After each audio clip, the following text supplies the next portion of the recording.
Қайырлы күн, құрметті достар. Саналы Talks онлайн интеллектуалды кешіне қош келдіңіздер. 2016 жылы басталған жоба 4 жыл ішінде көптеген тақырыптарды қозғауымызға мүмкіндік берді. Спикерлер өзінің ойын ортаға салды, идеяларымен бөлісті. Жалпы айтқанда үлкен ашық платформаға айналды десек, артық айтқандығымыз емес. Демалу мәдениеті деген тақырыпты қозғасақ, ең бірінші жалпы демалуға дейінгі бірінші демалудың өзі өнер деген сөзден басталған келеді. Демалудың өзі ол белгілі бір таңда өнер. Бірақ демалуға дейінгі демалудың өзінің психологиясы бар да, былайша айтқанда. Біреумен сөзге келісу кейкілшінде, былайша айтқанда тіпті көлік жүргізіп келе жатып, алдыңыздан біреу жол жүру ережесін бұзып қысып кетсе, біз оған да ашуланғаны, ол да бір негативный энергия. Осының бәрі бойымызға жинап, ол шығу керек те денене ше. Сол кезде біз жаңағыда демалыстар ұйымдастырдық. Яғни демалысты енді әркім түсінігі әртүрлі. Мысалы жаңағы экотуризм бар, тауға шығу, парк аралау, кейбіреулер жаңағы көңіл көтеретін орындарға бару, біреулер дүкен аралайды, біреулер семьясымен. Демалу мәдениеті жаңағы үйден басталады дегеніміз, сол үйден, балабақшадан, мектептен басталады дейміз. Сол жаңа саябақта істеп жүріп, 2002 жылдан бері 18 жыл болып қалды менің істеп келе жатқаныма. Сол уақыттың ішінде менің байқағаным, біздің демалуға келген халық ойлайды, егер сен үйіңде болмасаң, шеткері шыққаннан кейін ойыңа келгеннің бәрін істеуге болады деп. Ассалаумағалейкум, құрметті оқырмандар, құрметті жастар, құрметті Тараз қаласының тұрғындары. Бүгінгі біздің кезекті Саналы Talks интеллектуалды жобасының кезекті кешіне қош келдіңіздер дейміз. Бүгін бізде тақырып демалу, мәдениет жайлы сөз қозғайтын боламыз. Жалпы бізде Тараз қаласы күннен күнге көркейіп, неше түрлі демалыс орындар, неше түрлі саябақтар, неше түрлі парктер, скверлер ашылып келе жатыр. Енді осыған орай қала мәдениеті де өзгеруде.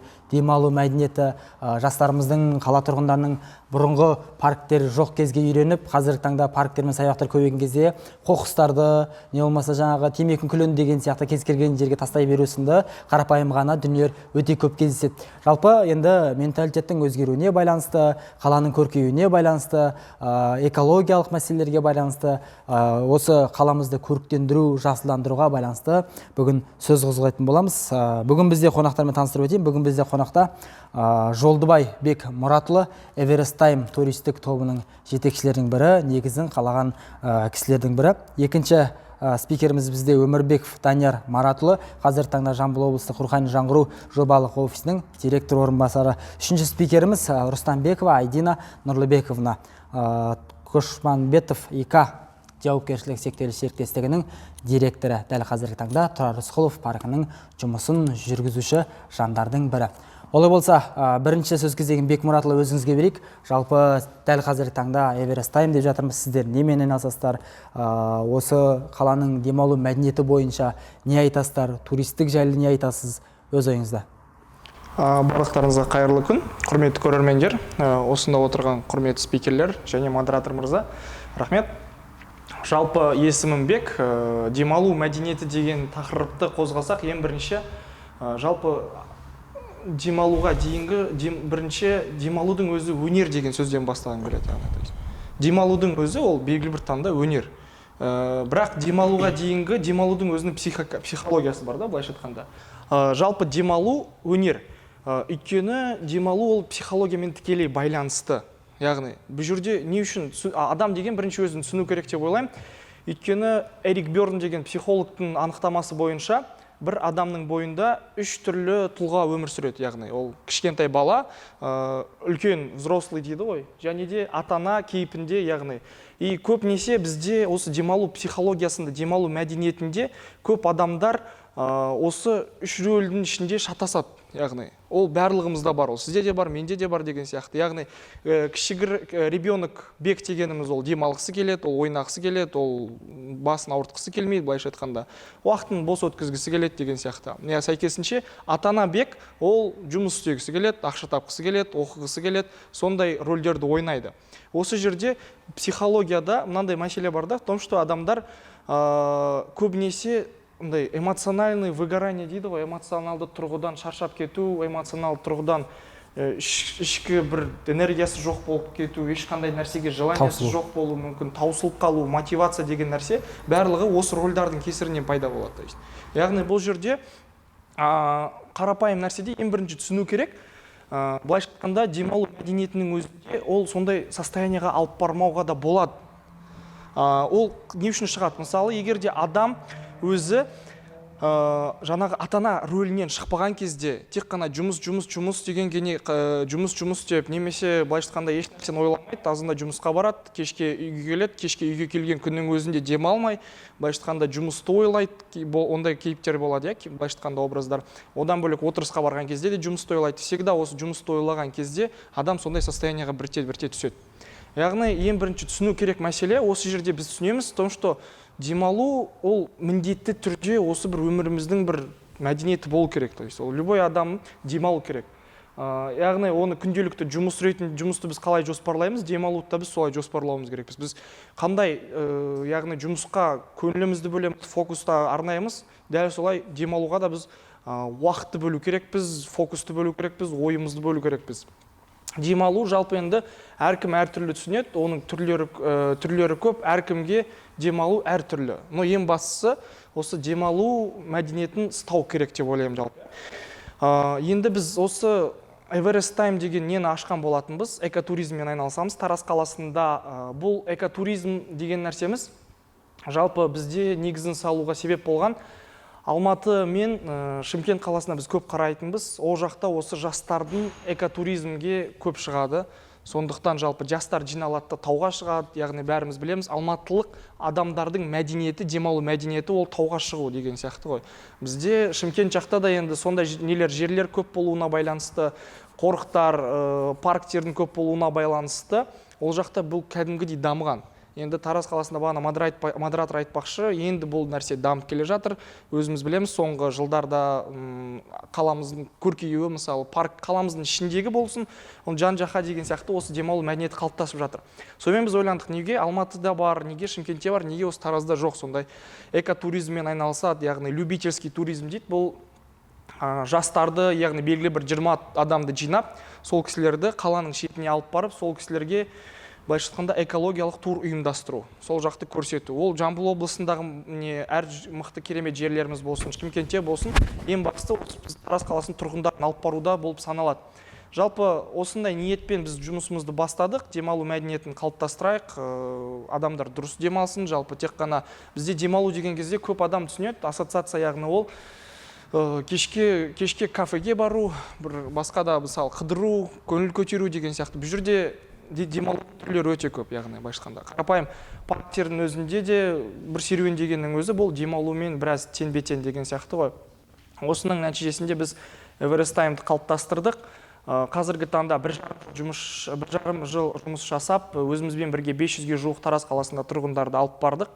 Ең кішкентай барған туристің жасы 9 жас, ең үлкен жас ол 65 жастағы тоже пенсионер кісіні алып барған болатынбыз. Яғни бұл жердегі негізгі ниет бұл ол кісілерге көрсету, потому что қаладан шығару. Бізде осындай керемет жерлер бар екен көрсету. Одан кейін ол бізден бөлек ол өздері де сояққа шығу. Және де ол кісілерді бір демалу мәдениеті қандай болу керек екендігін түсіндіру. Яғни бізде экологиялық экотур деп айтылады. Ешқандай былайша айтқанда барлық программамыздың өзі сол экотуризм аясында құралған. Сөйтіп сол кісілерге демалу мәдениетін көрсету. Яғни ол кісілерден кейінгі, сол турдан келгеннен кейінгі біз бар еститініміз ол алғыс аламыз, яғни рахмет, бізді біраз демалып тұрдыңыздар, былайша айтқанда жаңағы алдында айтып кеткендей, өзіміз жұмыс деп ойлап, вообще демалуға уақыт бөлмейміз деген сияқты. Жалпы енді өзімнің атымнан күнде азанда ерте тұрып, бір парктерде қыдырып жүруге болады, яғни ондай обязательно бармай-ақ. Өзімнің қолданатын практикаларым ғой, былайша айтқанда бектің демалу мәдениетінде не бар деген сұраққа жауап бере кетсем, ол яғни сондай турпоходтарға ұйымдастырамыз, ол кісілерді шығара отырып, ол кісі үшін ол бизнес бағытында болғаннан кейін біз өзіміз де демаламыз. Одан бөлек Тараз қаласында қазіргі парктерде қыдыру. Жалпы адам өзінің хоббиімен айналысқан нәрсе, ол өзіне демалу мәдениетіне негіз болып саналады. Ең бастысы түсіну керек нәрсе жұмыс или оқу демей, ол нәрселерді дем бөлек ең бірінші демалуға да акцент беру керек. Яғни бір апталық сенде или бір күндік 24 сағаттың іші ол кәдімгідей бөліну керек. И және де бұл жерде күнделікті баланс ұсталу керек. Бізде мынандай понятие бар ғой, 5 күн қазір жұмыс істеймін жақсылап, және суббота воскресенье демалам деген сияқты. Суббота воскресенье біз көбісі демалмайды, үй шаруашылармен айналысады, яғни тағы да бытовуха дейді, былайша айтқанда рутина дейді, соның нәтижесінде демалу қалып кетеді. Негізі в идеале күнделікті 24 сағаттың азанғы 9-дан 6-ға дейін сен жұмыста фокус ұстайсың, кешке жұмысты ойламайсың, яғни кешке үйде демаласың, өзіңнің хоббиіңмен айналысып демаласың, сол кезде сенде баланс ұсталады. И осы жалпы негізгі демалу мәдениетінің бір қағидасы деп біз түсінеміз. Жалпы айтар сөзіміз. Жақсы, рахмет. Демек, сіздің дәл қазіргі айналысып жатқан ісіңіз демалу мәдениетіне өз септігін тигізіп жатыр деп ойлайсыз ғой. Жақсы, керемет идея. Қала тұрғындарының осындай бір керемет қаланың, осы Әулиеатаның, Жамбыл облысының, басқа да бір қалалардың табиғатын аралатып, табиғатын көрсетіп, неше түрлі жерлерімізді, Қазақстанның жерінде осындай да бір керемет дүниелердің бар екендігін көрсету, ол жақсы идеяның бірі. Осының арқасында сіздерді демалыс мәдениетін қалыптастыру бойынша жұмыс жасап жатқандарыңызға алғыс білдіреміз. Ендігі келесі кезекті екінші спикерімізге берсек, демалу мәдениет туралы Данияр Маратұлы, өзіңіз не дейсіз? Қайырлы күн, құрметті көрермендер, құрметті қонақтар, рахмет сөз бергеніңізге. Жалпы Жанбек мырза да жақсы айтты, бұл демалу дегеннің пайдасы, бұл демалу деген жалпы керек екені. Осы жерде бір тоқталып кететін нәрсе, демалу керек дейді, ол расында зорыққаннан ат төледі деген сөз бар қазақта. Тура сол сияқты, бұл жалпы демалу деген ол энергияны шығару негативті. Яғни физикадан заң бар, энергия жойылмайды, ол тек жаңа өзге күйге енеді деп. Тура сол сияқты. Мысалы біз жұмыста жүргенде, оқуда жүрген кезде, тағысын бір жақта жүрген кезде негативті энергия жұтамыз. Яғни ол біреумен сөзге келісу, кикілжіңдер, былайша айтқанда тіпті көлік жүргізіп келе жатып, алдыңыздан біреу жол жүру ережесін бұзып қысып кетсе, біз оған да ашуланғаны, ол да бір негативті энергия. Осының бәрі бойымызға жинап, ол шығу керек та денеден ше. Сол кезде біз жаңағыдай демалыстар ұйымдастыру. Яғни демалыстың енді әркім түсінігі әртүрлі. Мысалы жаңағы экотуризм бар, тауға шығу, парк аралау, кейбіреулер жаңағы көңіл көтеретін орындарға бару, біреулер дүкен аралайды, біреулер семьясымен деген сияқты. Соның ішінде өз басым балық аулауға, хоббиім де сол, балық аулауға шығам. Енді ол күнде аптасына бір рет барамын деп айта алмаймын, енді айына бір 2 рет, 1 рет баруға тырысып отырамын. Енді бұл демалу мәдениеті деген сөзге келейік. Ол жалпы мәдениеттілік әр жерде бар ғой, мысалы, тіпті тамақ ішу мәдениеті, тіпті ұйықтаудың да өзінің бір мәдениеті бар да. Тура сол демалу мәдениеті ең бірінші қағидасы деп ойлаймын, менің ойымша, отырған жерде, тұрған жерде, жүрген жер тазалық сақтау деп түсінемін мен, шынымен де. Одан кейінгі ережелер одан кейін келе беретін шығар, мүмкін мен қателесуім де мүмкін одан да маңызды пункттер бар шығар, бірақ менің түсінігім демалу мәдениеттігін ол ең алдымен тазалық сақтау.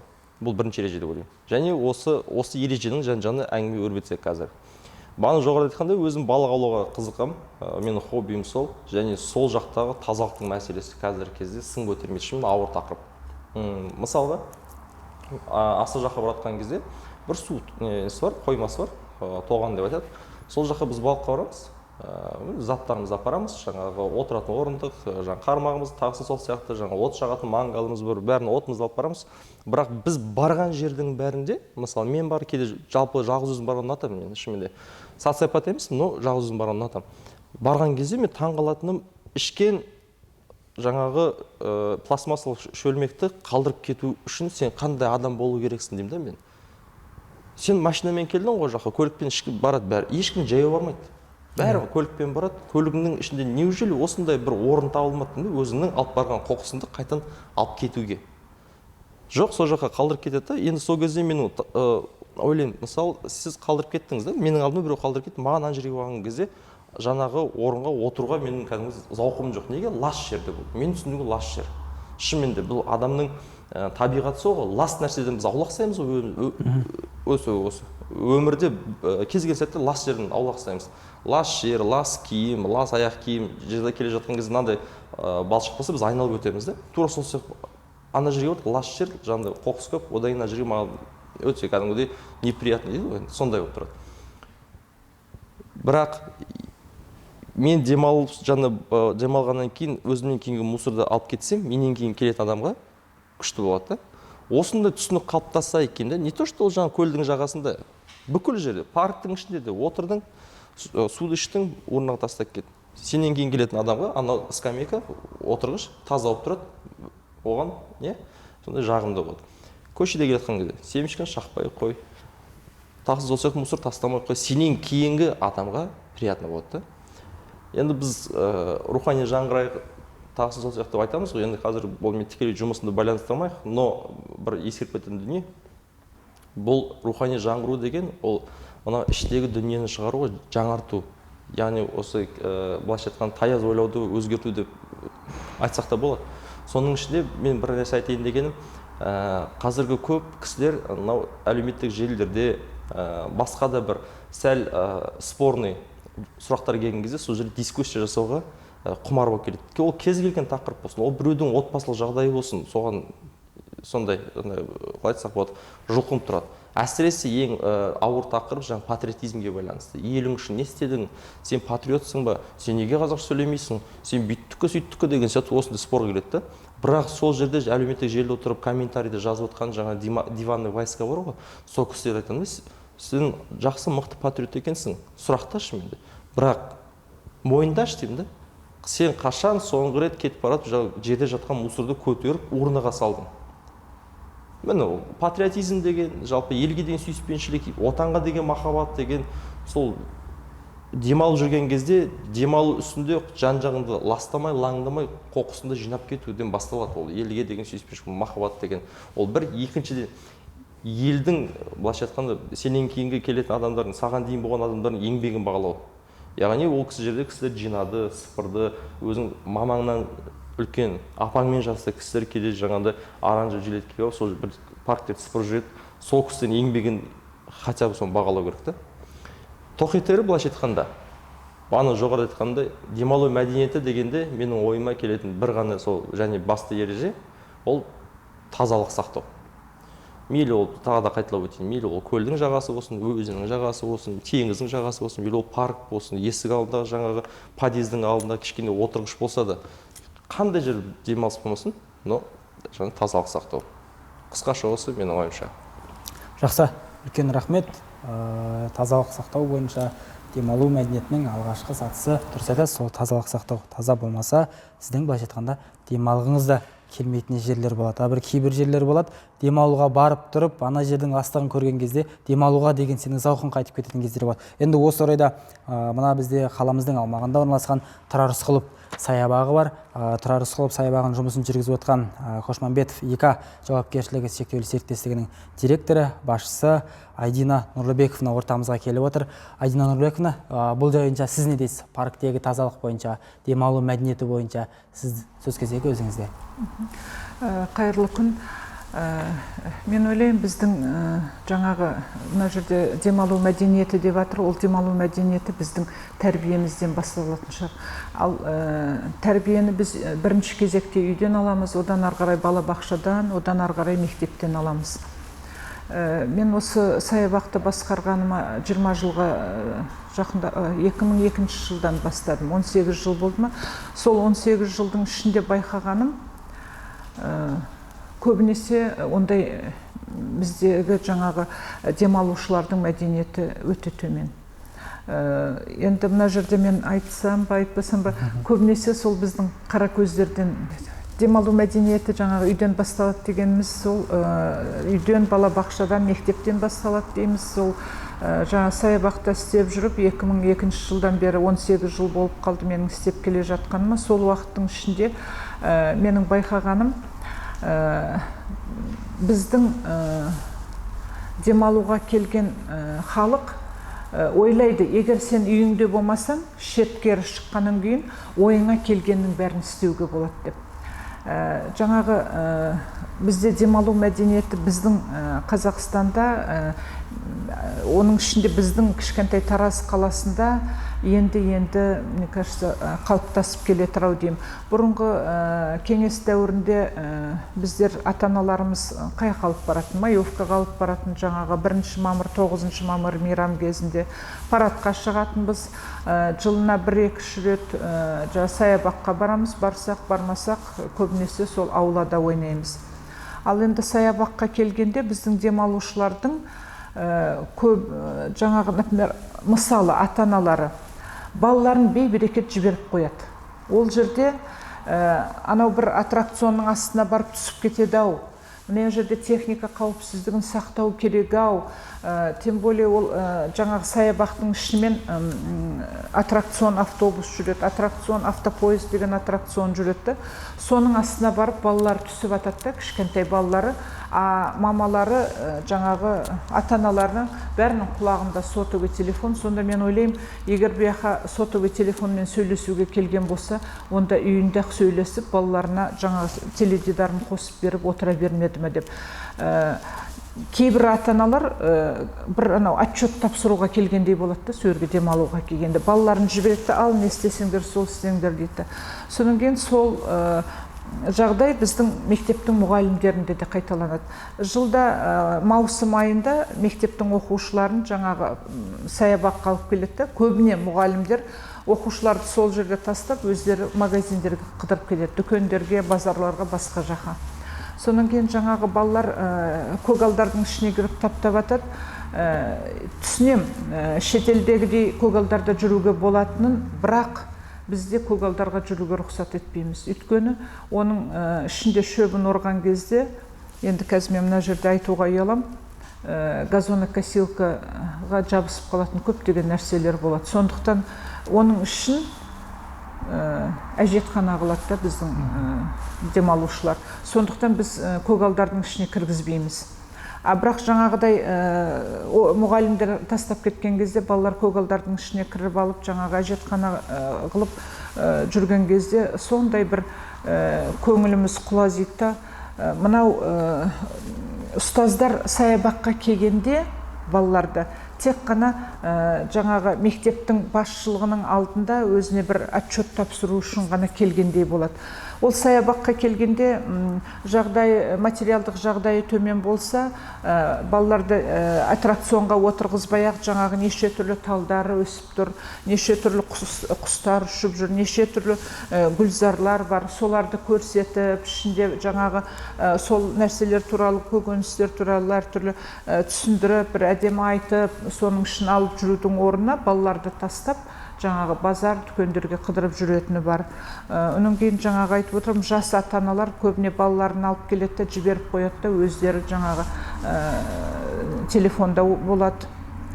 Оның кейін үлкен ата-әжелеріміз де бар, келе салып сол жерде жаңағы кейде бір дауыс көтеріп, сондай болар болмас нәрсеге ұрсып, кейде даже бірін-бірімен жаңағы жұдырыққа шейін баратын кісілер бар. Сонда ойлаймын, бұл кісілер саябаққа келгенде үйінде жұмыста алған барлық келеңсіз жайттардың бәрін жинап келіп, осы саябаққа жаңағы бір шығару үшін келе ме деп таң қаламда. Бірақ сол жерде мен өзіміздің жаңағы біздің мекеменің қызметкерлеріне өте жәнім ашиды, әрі мен оларға ылғи да ішімнен де ашығынан да ылғи оларға жаңағы өз алғысымды білдіріп отырам. Өйткені бізде саябақтың жұмысы сезонный жұмыс. Соның өзінде біз жылына істейміз, бірақ ең көп келетіні көктемнен күзге шейін. Сол уақытта жаңағы халық өзі барлық жаңағы жаман кір лас энергиясын әкеп біздің ұжымның жұмысшыларына лақтырып тастаған кезде біздің қызметкерлердің аузынан біреуінің бір ешқашан жаман сөз шықпайды. Тек қана күліп қарсы алып, жақсы сөздер айтып қана сол кісілерге өз жұмыстарын атқарып шығарып салады. мен соған өзімнің ұжымыма өте ризамын. Бірақ мен басқа шетелге барғанда, басқа қалаларға барғанда Қазақстанның байқаймын, енді шетелдегі демалыспенен біздегі ата-аналардың балаларымен демалатын, көпшілік орында демалатын мәдениеті екі түрлі.